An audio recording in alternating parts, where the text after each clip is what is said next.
Fleshbags, what's going on? It's Landon Remixes here, and it is time for the newest edition of Top 5, the series where I talk about my favorite tracks off of specific compilations, and today I'll be talking about this newest one from Monstercat, Monstercat Instinct Volume 1. First of all, my apologies for the delay on video content. As you can probably tell, this video is going up much later than I had hoped it would. The main reason behind that being that the place that I typically record my reviews is temporarily closed, and I most likely won't be able to return there until the fall, so I had to find a new place to record my videos, which the sound and lighting is not nearly as good, as you can probably tell. It's also not nearly as convenient to use, so things are definitely going to be on a slowdown until late August, early September. But the other reason why things have been kind of slow is because, if you haven't seen already, I was actually picked as one of the finalists for Monstercat's mix contest this year. I am so insanely stoked about this. Longtime subscribers of mine will know that I've submitted a mix every single year, and this year I finally got picked, which is absolutely huge for me. If you haven't heard this week's mix yet, I would strongly suggest you do. I put a lot of work into it and came out with something I was really happy with.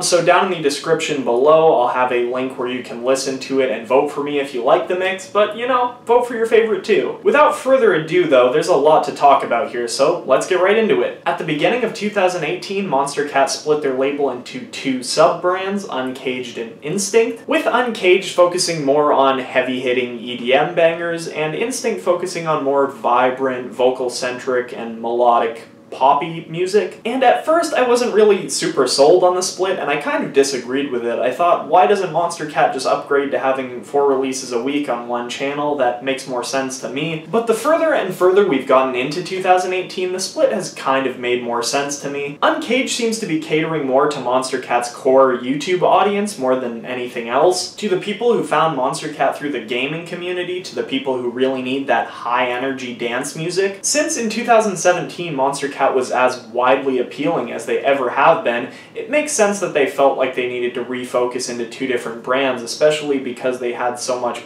kind of pop music coming on the rise. It didn't really at first, but it makes a lot more sense to me now that the newer, smaller channel would have been given to Instinct, considering most of the artists that they're kind of focusing on are more centric around plays on Spotify and networks like that, and more or less the radio. While there are definitely some heavy hitters on this album, I'd say more or less like 90% of the tracks could definitely be suited for radio play. And going off of that, another thing that's been really cool about Instinct is that a lot of artists that you typically wouldn't expect to be making more radio-friendly content have kind of been challenged to pursue that vein a little more heavily. For example, Aerocord, J Cosmic, Kuro, Notaker all took huge steps out of their comfort zones to try to make music that was a bit more appealing to a radio audience. And while the results weren't absolutely amazing 100% of the time, I think the payout is more positive than negative. In addition to that, I think a lot of Monstercat's roster fits much more comfortably in a group like this than like some of the EDM artists they were releasing next to, and some of the new recruits have been pretty great as well. Overall, I think this compilation rounds out as very, very good. It's one of my favorites that Monstercat has put out in a while, and I think a big part of that can just be thanked to my taste in music. I really enjoy pop music that's catchy and memorable, but also very unique, and that's kind of what this album is centered around. There are a ton of memorable and unique productions on this album, but it's also chock full of stuff that you can just pick up on a whim or show to a friend. It might actually be Monstercat's most accessible compilation that they've ever released. And as I said, I myself enjoy a good chunk of this album's content. There are really only 3 or 4 tracks on the entire compilation that I'd really skip over.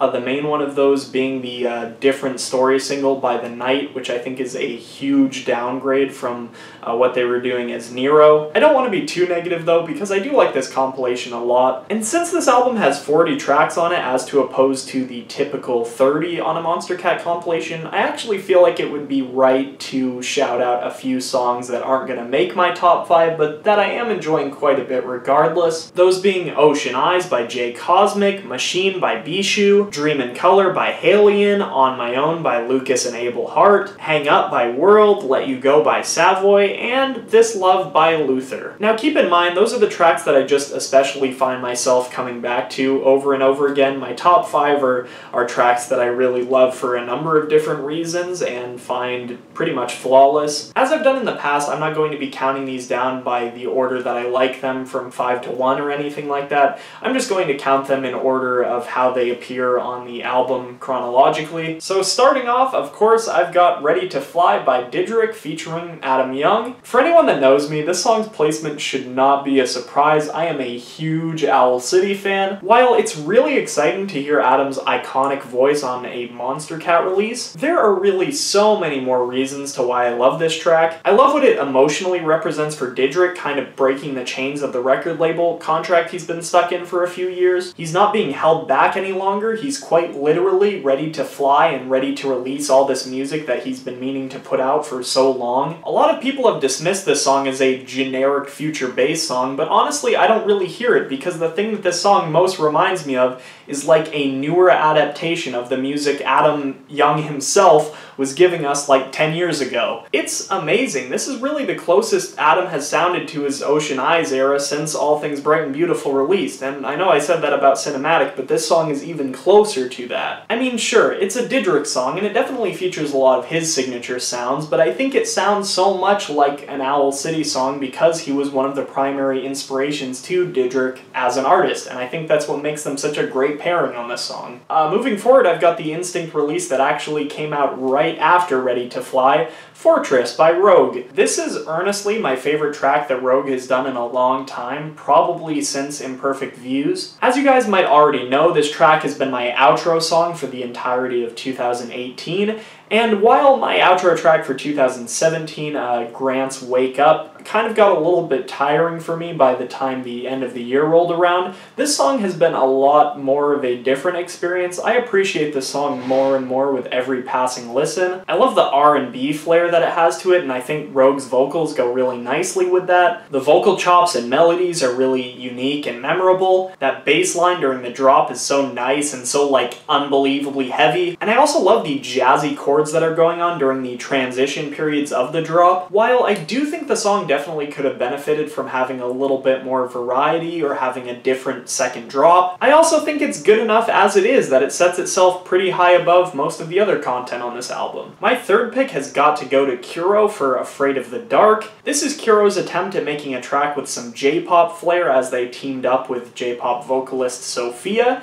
and I think they pretty much killed it. While I don't think I really cared for this track that much at first, it was kind of like, oh, why is Kuro making pop music? But the more I listen to it, you know, the more it grows on me. This track has some absolutely excellent production. The instrumental doesn't get in the way of what the vocalist is trying to do. Kuro also does an excellent job balancing the nature of the really heavy instrumental with the really poppy and light vocals, which I honestly don't think a lot of EDM producers are able to do very successfully. It's a really solid hybrid of trap, dubstep, and future bass, also managing to bring forth those really dark, atmospheric vibes that Kuro brings in most of their tracks. As usual, I can definitely hear some influence from Skrillex, particularly Purple Lamborghini on this track. But yeah, I think the thing that's honestly most impressive about this song is how well it's just able to balance all the different things it's trying to do, because really there are a lot of different ideas going on here. And Kuro managed to make that work together very smoothly. My next pick is absolutely undeniable for me, To Me by Smile. I'll be honest, prior to Smile being nominated for a Grammy, I honestly did not really care for them that much. I thought their debut on Monstercat, Halo, was honestly pretty weak, like one of the most generic future bass songs the label has ever released, and I didn't really have much interest to dig into their discography much beyond that. But after that Grammy nomination, I was thinking,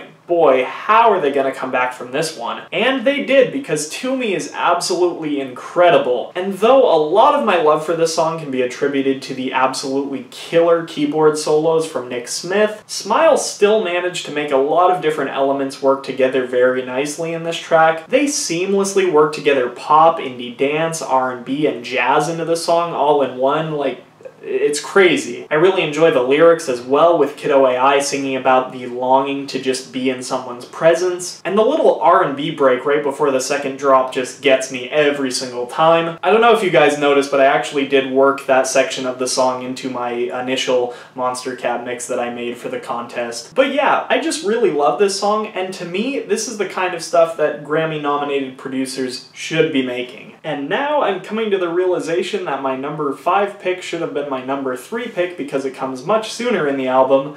Hands down, Brandon Burnett and Dwilly. Good frickin' lord, the song is so good. I mean, initially, when I heard it the first time, I didn't really care for it that much, but the more you kind of dig into it, the more detail you notice in the production, and honestly, it's a ridiculously catchy song, too. Some of the lines might roll off as a little bit cringy. I personally didn't enjoy the "we don't have much in common except we puff that marijuana" lyric. It was like, why? But I mean, it's really supposed to be a straight pop song. I'd kind of expect the lyrics to be a bit nonsensical anyway. Though I think Dwilly's productions are really unique, and I enjoyed seeing him on the label beyond just Hands Down. I think Brandon Burnett is the name more than anything that I really want to see come back, because his vocals are just fantastic. This is one of those rare instances when I hear a top-line vocalist and I really want them to do more originals on Monstercat. At the same time though, I'm not totally sure how much I'd like it, because I think Dwilly and Brandon Burnett just make such a great pairing on this song. I don't know if I'd ever really enjoy seeing him on the label beyond just the chemistry that they have on this song. In the case of Hands Down, I think it's got a lot of moving parts that have to kind of work together harmonically. I don't think I would have cared for this song nearly as much with the absence of Brandon's vocals, and the lyrics of this song aren't really good enough that I would have enjoyed it had it not been for the crazy, unique instrumental. So that kind of makes sense, like everything just works together in a really nice way in the case of this song, and it just made for a really nice, catchy pop song, which I can get down with every once in a while. And that's really all the points I wanted to hit in regard to Monstercat Instinct Volume 1.